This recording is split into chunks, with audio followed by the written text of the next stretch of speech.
Hey guys, what's up? Chris here. Second video. This tent I've been sleeping in for the past 2 nights.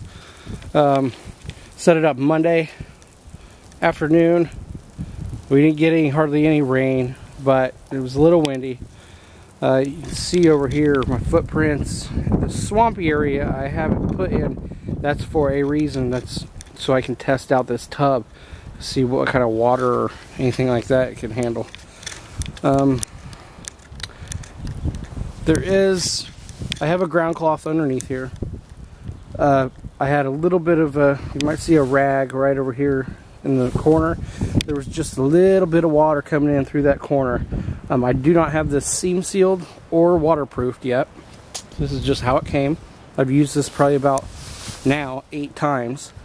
One through a good decent thunderstorm. Didn't have any issues with it, but this has been sitting in this little swampy muddy area for 2 days now, and I'm just now getting any somewhat, some condensation, some stuff from the bottom. Not too much at all. Nothing that I can take my hand and rub across the bottom of it and actually have water on my hand. I know it's kind of an issue sometimes, but if you waterproof your tent, like Nick Wax, tent waterproofer, you shouldn't have too much of an issue. You gotta do that once in a while.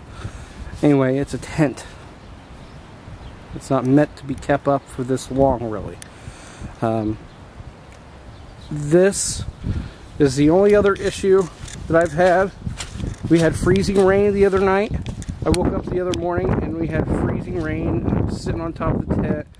The flies on this side were pushed in just a little bit, but that's because the ground got soggy and the tent stakes started to give a little bit. You can see how nasty it is right here.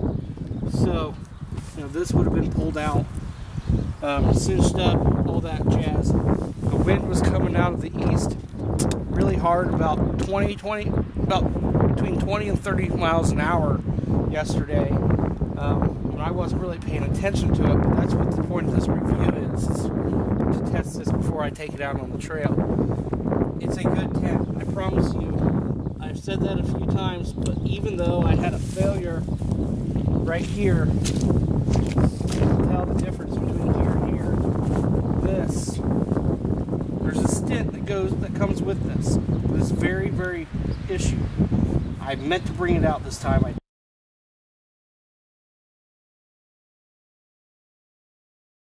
Shaft, and it's about 6 inches long, and it'll keep that stint on one of these weak points, possible weak points, and I would assume that's why they give it to you.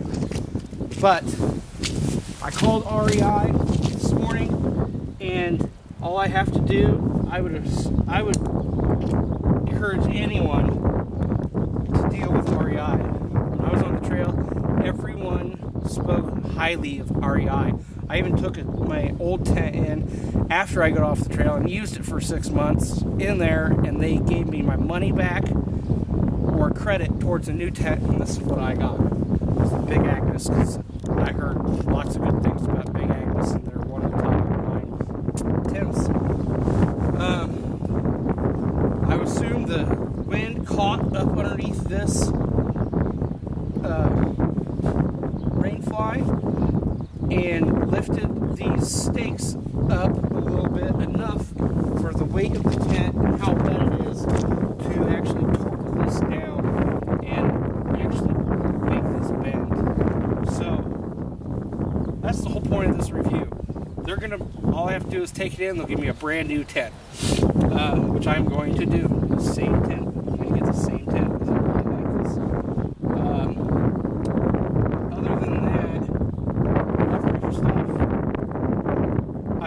Breakdown. It's supposed to snow. We're supposed to get 2 to 3 inches tonight. I'm going to keep this up, and since I'm already going to get a new tent, I might as well test it to its breaking point.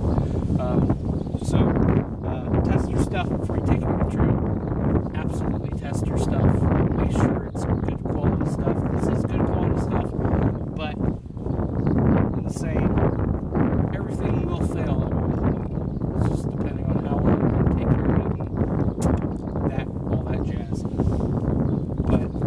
this, the points, the stake points, they probably gave out. It lifted, put all its weight right here at this one point, and that's why it probably failed. So I had freezing rain, the weight of it on here, 25, 30 mile an hour winds yesterday, and you know, good test. So I'm glad I did this, and hopefully this helped any of you guys out. Research your tents, but this is definitely a good tent. I'll talk to you guys on the next video. Take care. Hike on.